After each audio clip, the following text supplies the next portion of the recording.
रजत और आशिका की हुई सई के सामने लड़ाई और वहीं पर रजत का फूटा भयंकर आशिका पर गुस्सा। जी हाँ दोस्तों, स्टार प्लस के मोस्ट पॉपुलर शो गुम है किसी के प्यार के अपकमिंग एपिसोड में आप सभी को देखने को मिलेगा कि जहां आशिका सई के स्कूल पहुंचती है, वहीं रजत सई के करीब होता है और सई से बात कर रहा होता है। जहां रजत को के हाथ से सई को आशिका छीन लेती है और कहते हुए नजर आती है कि तुम्हारी हिम्मत कैसे हुई मेरे से बिना पूछे मेरी बेटी से मिलने की। जहां आस्का का हाथ रजत ज़बरदस्ती पकड़ता है और उसको घसीटते हुए कोने में ले जाकर कहता है कि तुम्हें शर्म नहीं आ रही है कि तुम ये स्कूल में इस तरह की हरकत कर रही हो।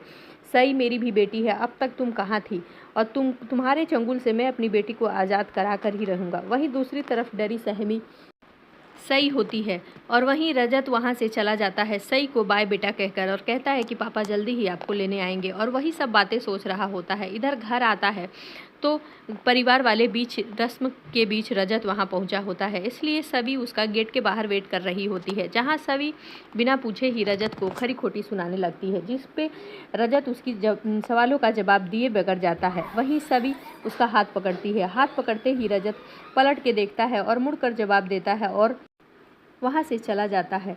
तभी स्कूल की टीचर का सभी के पास फ़ोन आता है और जो भी स्कूल में हुआ उसके बारे में वो सभी को बताती है। ये सब सुनने के बाद सभी एकदम हैरान रह जाती है। जहाँ हरणी और मीनू उसे समझाने की कोशिश करती हैं कि एक बार रजत को अच्छे नज़रिए से सोच कर देख सभी, हो सकता है आस्का ही गलत हो।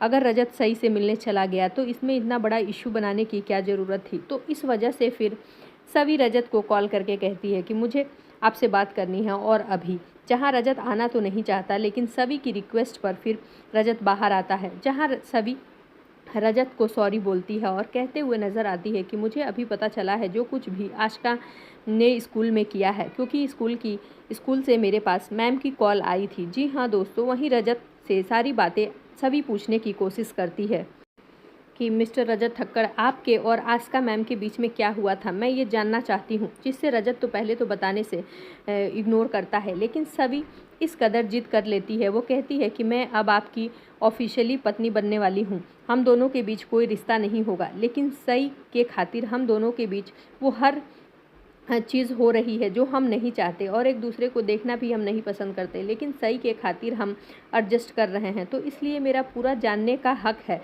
कि आस्का जी कैसी हैं, क्योंकि मेरी वजह से सई वहाँ है, तो मुझे अगर उनके बारे में पता होगा तो मैं चीज़ें अच्छे से हैंडल कर सकती हूँ। जहाँ रजत अपने साथ हुई सारी बातों को याद करता है और इमोशनल हो जाता है, वहीं सभी भी ये सब बहुत दुखी हो जाती है। जी हाँ दोस्तों, अब देखना दिलचस्प होगा कि जब अब सभी को आस्का की असलियत का पता चल गया है तो कहानी में क्या नया मोड़ आता है। सो आगे के लेटेस्ट और धमाकेदार अपडेट्स के लिए जुड़े रहें हमारे साथ। Thank you for watching.